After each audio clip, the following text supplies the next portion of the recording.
बागबारा के BCCL block number 2 क्षेत्रीय कार्यालय में महाप्रबंधक अनूप रॉय के साथ सेल्फी कर मजदूरों के हाई पावर कमेटी वेतन को लेकर वार्ता हुई। इसमें जेबीकेएसएस के संस्थापक सह अध्यक्ष जयराम महतो और समाजसेवी कन्हाई चौहान उपस्थित हुए। इस दौरान दर्जनों सेल्फी कर मजदूर और जयराम महतो के समर्थक मौजूद थे। वार्ता के दौरान जमकर हंगामा हुआ। जयराम महतो ने बीसीसीएल प्रबंधक, आउटसोर्सिंग प्रबंधक और स्थानीय जनप्रतिनिधियों सहित धनबाद सांसद टुल्लू महतो पर भी जमकर बरसे। वहीं जयराम महतो ने कहा कि हम लोग फिल्मों में देखा करते हैं कि मजदूरों को किस तरह से शोषित किया जाता है, वहीं आज ये सब बागबारा में देखने को मिल रहा है। कई घंटों से चली इस वार्ता में प्रबंधक को 2 दिनों का समय दिया गया और हमें यह भी नहीं लगता कि सीधी तरह से मजदूरों को अपना हक मिलेगा। इसलिए मजदूरों को एक बड़े संघर्ष के लिए और आर पार की लड़ाई लड़नी होगी और इसके लिए तैयार होना होगा।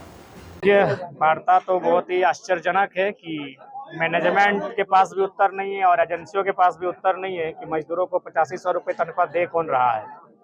यानी कह सकते हैं कि हम लोग जो फिल्म में देखते थे केजीएफ की कहानी, जो मजदूरों के जुल्म और दर्द की दास्तान जो हम लोग फिल्मों और कहानियों में देखते थे, वो बागबारा में हकीकत में हो रहा है। किसी के पास उत्तर नहीं है, बीसीसीएल के पास भी उत्तर नहीं है कि ये 130 वर्कर किनके हैं और उन्होंने जिस कंपनी को टेंडर दिया है एजेंसी को, उसके पास भी उत्तर नहीं कि वर्कर किसके हैं। तो बड़ा विचित्र, मतलब सीधे शब्दों में और साफ शब्दों में लोकतंत्र की ये लोग इन कुर्सियों में बैठकर, संवैधानिक पदों पर बैठकर लोकतंत्र की हत्या कर रहे हैं।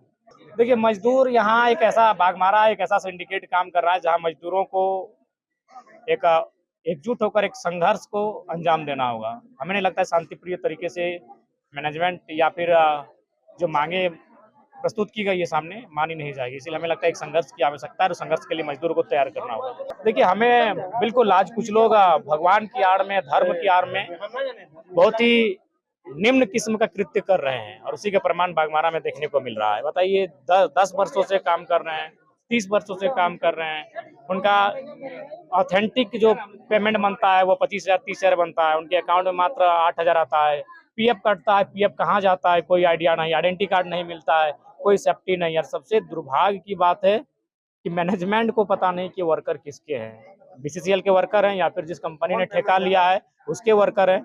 इनको पेमेंट जो देने की बात कही जा रही है वो बीसीसीएल दे रहा है या फिर जिस कंपनी ने ठेका लिया वो कंपनी दे रही है, कोई आइडिया नहीं। कंपनी वाले भी मुकर रहे हैं कि हम नहीं दे रहे हैं, बीसीसीएल मुकर रही है हम नहीं दे रहे, दे कौन रहे। फिर इनके साथ ये लोकतांत्रिक भारत में अलोकतांत्रिक कहानी कौन कर रहा है।